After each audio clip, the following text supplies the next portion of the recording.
talk about this week's What's Wrong with This Rigging Challenge.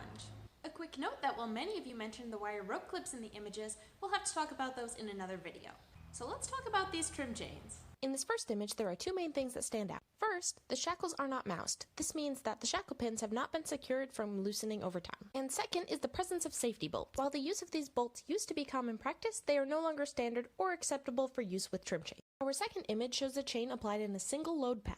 Trim chain should always wrap around the batten and attach back to the eye of the wire rope termination. It should never attach back to the chain itself. Always apply your trim chains in a double load path. Also, the connection hardware here is a snap link, sometimes called a carabiner.